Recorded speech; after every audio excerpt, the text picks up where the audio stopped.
வணக்கம் சார். வாங்க. ஜனநாயகன் திரைப்படத்தில் இஸ்லாமியர்களை தீவிரவாதிகளாக சித்தரிச்சிருக்காங்கன்ற மாதிரியான செய்திகள்லாம் பரவலாகுது சார். இது தொடர்பாக நீங்களும் உங்கள் கட்சி சார்பில் கமிஷன் ஆஃபீஸில் புகார் கொடுத்துருந்தீங்க. என்ன சார் நடக்குது? இல்லை, அது எப்படின்னா, விஜயை பொறுத்தவரையிலும் அந்த இஸ்லாமியர்கள் மீது ஒரு வெறுப்பை தொடர்ந்து கக்கிட்டே வரப்பில்ல. ஏற்கனவே துப்பாக்கி, பீஸ்ட்டு இது போன்ற படங்களில் இஸ்லாமியர்கள் தீவிரவாதி, பயங்கரவாதி கேட்டால் நான் இந்திய முஸ்லீம்களை சொல்ல, பாகிஸ்தான் முஸ்லீம்களை சொல்ல ஒரு கதை உருவாக்குனேன்னு சொன்னால் அந்த கதை கரு எப்படி பாஜகவுக்கு பாகிஸ்தான் முஸ்லீம் இல்லைன்னா இந்தியாவில் பாஜக ஆளவும் முடியாது. அதேமாரி விஜய் போன்ற நடிகர்களுக்கு, கூத்தாடிகளுக்கு பாகிஸ்தான் முஸ்லீமை தொடரலைன்னா அவனால் திரைப்படமே வெளியிட முடியாது. புரியுதுங்களா? அதில் குறைஞ்சபட்சம் கதாபாத்திரங்களை அமைக்கும்போது முஸ்லீம்களை ஒரு நல்ல கேரக்டராக கொண்டு வரதே இல்லை.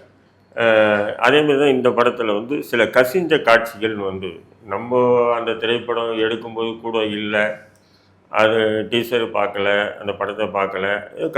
அந்த கசிந்த காட்சிகளிலே சிலது பார்த்தீங்கன்னு சொன்னால் ஒரு முஸ்லீம் தான் சொல்கிறாரு, என்னப்பா இவ்வளோ ஆர்டிஎக்ஸ் எல்லாம் இறங்கி இருக்கு அப்படின்னு. ஆமாம், இதெல்லாம் சேர்த்து தான் செய்யணும். இப்படி செஞ்சால் எத்தனை பேர் சாவாங்களே பாய், சாகட்டும், யார் முஸ்லீம் சாகட்டும்னு சொல்கிற மாதிரி காட்சிகள், கசிந்த காட்சிகள் உண்டு. அப்போ அதை எடுத்து போய் கோயில் திருவிழாவில் போய் வைக்கிறாங்க. அது வெடிக்குது, அது பல பேர் சாகிற மாதிரி ஒரு காட்சி, அந்த கசிந்த காட்சின்னு சொல்லி வந்தது. உடனே நான் அது சம்மந்தமாக புகார் கொடுத்தேன். அதை தாவேக்காவை சேர்ந்த நிறைய பேர் எனக்கு இன்பாக்ஸ் மூலியமாகவும் தொலைபேசி, நீ படத்தை முழுசாக பார்த்துட்டு பேசியா, நீ ஏன் இதை மட்டும் பார்க்குற, இதை மட்டும் பார்க்குற. பழசை முழுசாக பார்க்கணுன்னா படம் தேட்டரில் வெளியாக தான் பார்த்துடலாம், அல்லது எதுனா ஒரு லிங்க் கொடுத்தாலும் பார்த்துடலாம். சரி அப்படின்னு சொல்லி அப்படியே தேடி இருக்கும்போது கடைசியில் ஒரு நபர் ஒரு லிங்க்கு காமிச்சார். அவருடைய ஃபோன்லேயே வாங்கி பார்க்குறேன். அந்த படத்தை முழுக்க பார்த்தீங்கன்னா ஆரம்பத்தில் பார்த்தீங்கன்னு சொன்னால் அது பார்த்திங்கன்னா உண்மையிலே முட்டியில் மூளை உள்ளவங்க கூட அப்படி ஒரு படம் எடுக்க மாட்டான். நிழல்கள் ரவியை போலீஸாக காமிச்சிருக்காரா, சிறை அதிகாரியாக காமிச்சிருக்காரான்னு தெரியல. புரியுதுங்களா? எடுத்தோம் படம் ஆரம்பிக்கும் போதே பார்த்தீங்கன்னா எல்லாரும் ஓட்டு ஜனநாயகன் கடமையை நிறைவேற்ற வாங்க அப்படின்றாங்க. போய் ஒரு கிராம மக்கள் ஓட்டு போடாமல் இருக்காங்க. ஓட்டு போட வாங்கன்னு கேட்கும்போது ஓட்டு போட மாட்டேன் அப்படின்றாங்க. ஏன்னா ஓட்டு போட்டால் எங்கள் விரல் வெட்டிடுறாங்க அப்படின்போது, உங்களுக்கு ஜனநாயகனை பற்றி சொல்லட்டுமா, அவர் கதை அதுதான் ஃப்ளாஷ்பேக், கதை சொல்லட்டுமா அப்படின்னு சொல்லி அப்புறமா அவரை தூக்கிட்டு சிறை அதிகாரியாக காட்டுறாங்க. ஒரு சிறை அதிகாரிக்கும் காவல்துறைக்குமே வித்தியாசம் தெரியல. ஏன்னா காவல்துறை சிறை அதிகாரியாக ஆக முடியாது, சிறை அதிகாரி காவல்துறையாக ஆக முடியாது. புரியுதுங்களா? என்டர்லி டிஃப்ரெண்ட்டு. ஆனால் நிழல்கள் ரவியை காவல்துறை அதிகாரியாகவும் காட்டுறாங்க, சிறை அதிகாரியாகவும் காட்டுறாங்க. முரண்னு இருக்குது. சரின்னு சொல்லிட்டு சினிமாவில் இப்படி தானே அப்படின்னு சொல்லிட்டு இன்ஸ்பெக்டரை கமிஷனராக போட்டு வச்சுருப்பாங்க. இன்ஸ்பெக்டர் 3 ஸ்டார் போட்டு கமிஷனர் வராருன்னு சரின்னு சொல்லிட்டு நம்ம கடந்து போனாலும் அந்த தாத்தா தாத்தா போட்டி கொடு அப்படின்ற பாட்டு ஆரம்பிக்கிறதுலேருந்து கடைசியாக ஜனநாயக கடமையை நீங்கள் ஆற்றுங்கள் அப்படின்னு சொல்லி விஜய் சொல்கிறதுலையும் பார்த்தீங்கன்னா படம் முழுக்க அது டிவிகேனுடைய புராணமாகவே இருக்குது. அது அவர் ஒரு கட்சி ஆரம்பிச்சிருக்காரு, ஒரு திரைப்படம் மூலயமா டிவிகே ப்ரமோட் பண்ணுறாரு. வேறு ஏன்னு சொன்னால் அது ஃபஸ்ட்டு விஜய் கை இப்படி வரும், கை வரும்போது டிவிகேன்னு கையில் பச்சை குத்திட்டு இருப்பார். இப்போ அவர் என்ன சொல்கிறாருன்னா, தன்னுடைய தொண்டர்கள்லாம் பச்சை குத்துக்கணும், நீ ஸ்டிக்கர் ஒட்டியிருக்க, நீ பச்சை குத்தலை, நீ ஸ்டிக்கர் ஒட்டி படத்தில் காமிச்சிட்ட, பைத்தியக்கார கூட்டம் இருக்குது இல்லையா, அது கையிலலாம் பச்சை குத்திக்குமா இல்லையா? இது எம்ஜிஆருடைய எம்ஜிஆர் எப்படி எம்ஜிஆர்னு பச்சை குத்திங்கன்னு சொல்லி நிறைய பைத்தியங்கள்லாம் பச்சை குத்திச்சு ஒரு காலத்தில், அந்த நேரத்தில் அந்த சினிமா பைத்தியங்கள்லாம். அந்த மாதிரி ஒரு இது விஜய் கொண்டு வர்றாரு. சரி, இதெல்லாம் கூட நம்ம கண்டிக்க முடியாது. இதெல்லாம் இன்றைக்கி இருக்கக்கூடிய டென்ட்டா அப்படின்னு நினச்சிட்டு விட்டு போயிட்டே இருக்கும். ஆனால் ஊடால பார்த்தீங்கன்னு சொன்னால் சம்பந்தமே இல்லை. அதாவது பாபி தேயல்னு சொல்லி ஹிந்தி நடிகர், உங்களுக்கு தெரியும் பாபி தேயல். அவர் தர்மேந்திராவுடைய மகன், 2வது மகன் சன்னி தேயலுக்கு பாபி தேயல் தான் கேரக்டராக காமிக்கிறாங்க. அப்புறம் நம்ம இவர் வில்லன் நடிகர் யார், வில்லன் பிரகாஷ்ராஜ் கேரக்டருக்கு பிரகாஷ்ராஜ் என்ன பண்ணுறாரு, சன்னி தேயல் பாபி தேயல் வரும்போது அவர் நார்த் இந்தியன் ஐபிஎஸ் தமிழ்நாடு கேடரில் வராரு, ஐபிஎஸ் ஆஃபீஸராக. அவர் வந்தோடனே அவரை கூப்பிட்டு போய் அடித்து அவருடைய ட்ரெஸ்ஸெல்லாம் வச்சு அவர் அம்மனை குண்டியோட ஓட விட்றாரு. அந்த வெறியில் அவர் என்ன பண்ணுறாருன்னு சொன்னால் ஒரு ரவுடிஸாக மாறுறாரு. இதுதான் இந்த படத்தினுடைய கதை. அந்த வெறி அவர் நம்மளும் அரசியல்வாதி ஆகணும், அதிகாரம் இருந்ததுன்னா ஐபிஎஸ் எல்லாம் ஒன்றுமே இல்லை, ஐபிஎஸ் பல அதிகாரி நமக்கு சல்யூட் அடிப்பாங்க அப்படின்னு அண்ணாமலையை கொஞ்சம் அட்டாக் பண்ணியிருக்காப்புல அந்த இதில் அண்ணாமலை ஐபிஎஸ். அப்படிங்கும்போது அவரும் அந்த பிரகாஷ்ராஜும் சேர்ந்து பிரகாஷ்ராஜை வந்து விஜய் ஒரு எஸ்ஐ, ஆனால் இவர் போய் நம்ம அடித்து இடித்து அவனை கைது பண்ணி 100 பேர், அதான் அது இயற்கை, 100 பேரை வந்தாலும் அடித்து தூக்கிட்டு வந்து கைது பண்ணிடுற 2 பேரும் ஜெயிலில் இருந்துட்டு வெளியே போகிறாங்க. வெளியே போன உடனே கட்சி ஆரம்பிக்கிறாங்க. கட்சி ஆரம்பித்து சொல்கிறாங்க, பாபிதல் சொல்கிறான், நீ முதல்வர்னா நான் துணை முதல்வர், இந்த ஒப்பந்தத்தில் கட்சி ஆரம்பிக்கும். அந்த கட்சி ஆரம்பிக்கும் போது என்ன பண்ணால் அதுதான் தேவையில்லாமல் கொண்டு வரான். கட்சி ஆரம்பிக்குது, வன்முறையை ஏற்படுத்துவாங்க, சாதி கலவரங்களை ஏற்படுத்துவாங்க. இவன் எப்படின்னு சொன்னால் ஒரு முஸ்லீம் குண்டு வைக்கிற மாதிரி. அப்போது கதைக்கு சம்மந்தம் இல்லாத விஷயம், கதைக்கே சம்மந்தம் இல்லாத முஸ்லீம் குண்டு வைக்கிற மாதிரி. அதான் அந்த ஃபஸ்ட்டு அந்த கசிந்த காட்சி இருக்கு இல்லையா, அந்த காட்சி அந்த இடத்துல வருது. அப்படி வர மாதிரி திடீர்னு பார்க்குறேன் அந்த பாபிதேல் வந்து ஐரோப்பாவில் உள்ள ஒரு நாட்டை வந்து கைப்பற்றத்துக்கு அங்கே வந்து கொடுமையாக எல்லாரையும் கொலை பண்ணிட்டு பண்ணுற மாதிரி. அதே நபர் வந்து இந்தியாவுக்குள்ளே போகணும்னு சொல்லிட்டு வர மாதிரி. அப்போ இந்தியாவுக்குள்ளே வந்து உள்ள நுழையிறதுக்கு முன்னாடி வந்து மிகப்பெரிய ஒரு கப்பலை வந்து தாக்குறாங்க. அந்த கப்பலை தாக்குறதுல வந்து யார் தாக்குறாங்கன்னா பாகிஸ்தான். பாபிதேல் வந்து இந்தியாக்காரன், அவன் வந்து ஐரோப்பிய நாடு போகிறாப்புல, அங்கே இருக்கிற ஒரு நாட்டை அடிக்கிறாப்புல.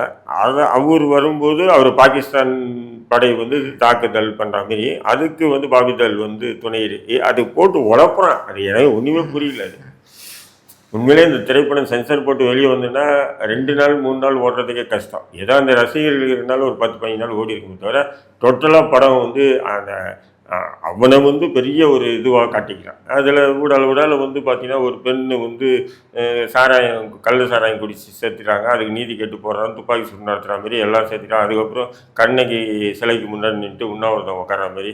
உடனே இவர் எஸ்ஐ போகிறாரு, போயிட்டு என்ன பண்ணுறாரு, இப்படி உட்காந்துக்கிட்டு நீ வந்து போராட்டம்லாம் பண்ணால் இது ஆகாது, தவறு பண்ணால் அடிச்சிடணும். எப்படி தவறு பண்ணால் அடிச்சிடணும், போராட்டம்லாம் வேஸ்ட்டு, போராட்டம் ஆர்ப்பாட்டம்லாம் வேஸ்ட்டு, தவறு பண்ணால் அடிச்சிடணும் அப்படின்னு சொல்கிறார். நான் கேட்குறேன், இப்போ விஜய் கூட தான் தவறு பண்ணியிருக்கான், முஸ்லீம்களை எதிர்த்து முஸ்லீம்களை தீவிரவாதி அப்படிங்கிறது தொடர்ந்து படம் எடுக்கிறான். அப்படின்றது நான் விஜய் அடிச்சிட்டா நான் ஏன் போராட்டம் பண்ணணும், நான் ஏன் புகார் கொடுக்கணும்? நான் கேட்குறேன், உங்கள்கிட்ட கேட்குறேன், அடிக்கலாம் இல்லையா?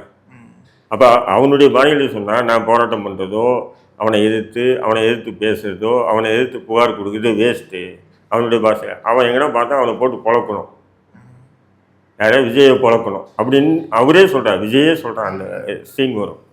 இப்படி வந்து பார்த்தீங்கன்னா கதைக்கும் அதுக்கும் சம்மந்தம் இல்லாமல், ஏன்னா ஊடால முஸ்லீம் வன்மம், இந்த இதுக்கும் அதுக்கு என்ன சம்பந்தம் கேட்டால் என்ன சொல்கிறாங்க, அதில் ஒரு முஸ்லீமை வந்து நல்லவராக காட்டியிருக்காரு. எப்படி ஒரு இலையில் வந்து சாப்பாடு வச்சுட்டு ருசியான பொரியல் எல்லா பொருட்களும் வச்சுட்டு பக்கத்தில் மரத்தையும் வச்சுட்டு சாப்பிடுன்னா எவனா சாப்பிடுவானா? அந்த மாதிரி தான் அந்த படத்தினுடைய கரு. இதில் வந்து அந்த பசங்க என்ன சொல்கிறாங்க, பாருங்கள் படம் பார்த்தீங்கன்னா உங்களுக்கு புரியும், படம் பார்த்தீங்கன்னா அந்த புரியும், இப்படி தான் சொல்கிறாங்களே தவிர அதை ஏன்டா அந்த கருகளமே உருவாக்கணும்?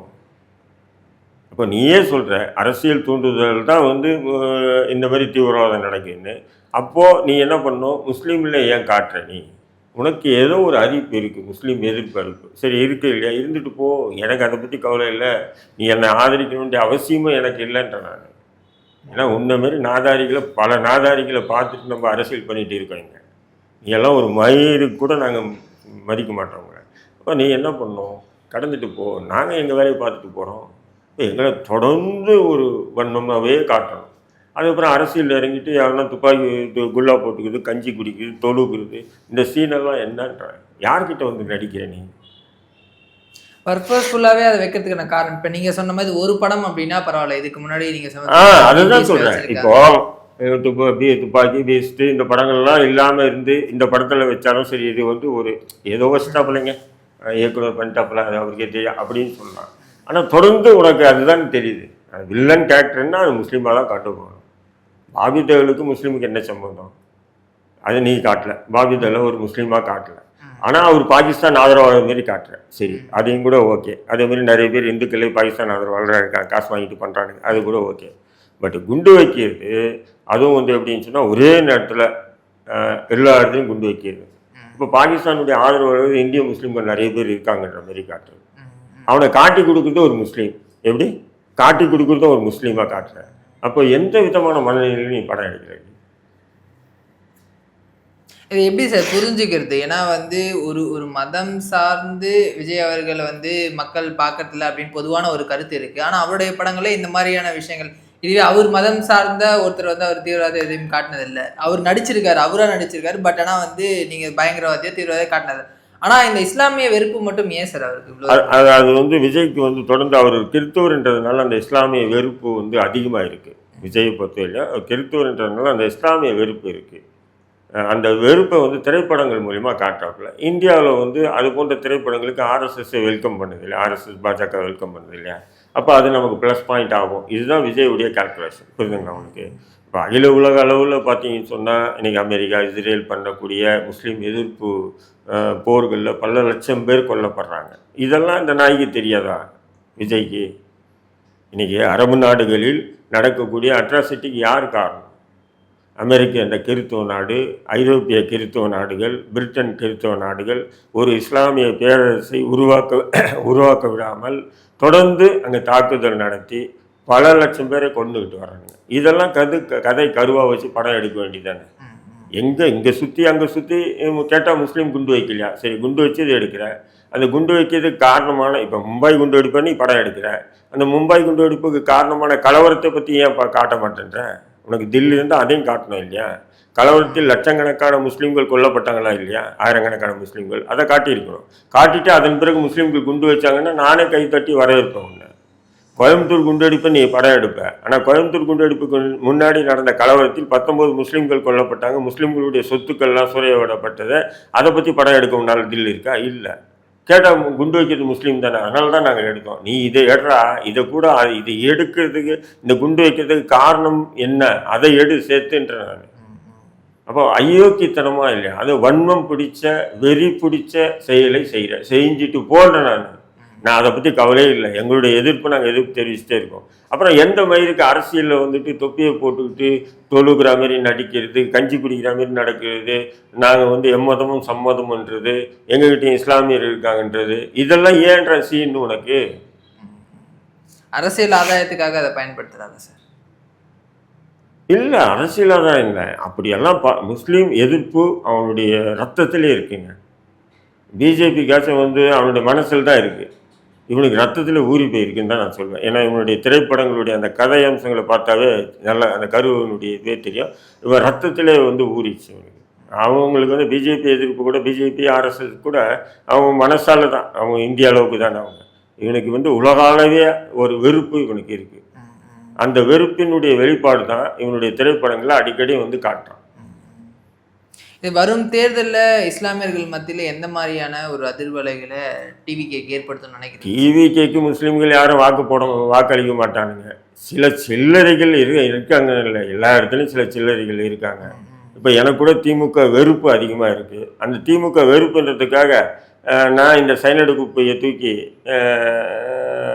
பல்லில் வச்சுக்க முடியுமா? நான் கேட்குறேன். திமுக எதிர்ப்பு தான். இந்த சைனடு குப்பி தமிழ்நாட்டுக்கு கிடைச்ச மிகப்பெரிய ஒரு சைனடு குப்பி தான் விஜய். இன்னைக்கு தெரியாது மக்களுக்கு. அவர் போற இடங்களில் பல இஸ்லாமியர்கள் அவரை வரவேற்கிற காட்சிகளை நம்ம பார்க்க முடியும். ஏங்க, அவன் ஒரு சினிமாத்துவமான அரசியல் தாங்க பண்றான். அப்படி அவன் தொப்பி தாடி வச்சுக்கிட்டு கூட அவன் ஒரு அப்படி சீன் பண்ணுவான். அவன் ஏன் சொன்னீங்கன்னா, சில பெண்களை விட்டு விஜய் அண்ணான்னு அழுகிற மாரி, விஜய் அண்ணா இதெல்லாம் வந்து ப்ரொமோட் பண்ணுறானுங்களா இல்லையா, சின்ன சின்ன வீடியோக்களை கட் பண்ணி. அதே மாதிரி வந்து முஸ்லீம் இல்லாதவர்கள் கூட முஸ்லீம் தொப்பி போட்டு வச்சு எப்படி பிஜேபிக்காரன் வட இந்தியாவில் பண்ணுறான், அதேமாரி கூட பண்ண வாய்ப்பு இருக்குது. புரியுதுங்களா? ஆனாலும் அவன் உடம்புல வந்து உடம்பு முழுக்க விஷம், முஸ்லீம் எதிர்ப்பு விஷம் வந்து ஊறி இருக்கு. இது நிறைய இஸ்லாமியர்களுக்கு தெரியல, அனுபவிச்சாதான் தெரியும். அப்படிதான் நான் பார்க்க சொல்ல முடியும். அடுத்தடுத்த நிகழ்வுல தொடர்ந்து பேசலாம் சார். தகவலுக்கு ரொம்ப நன்றி சார்.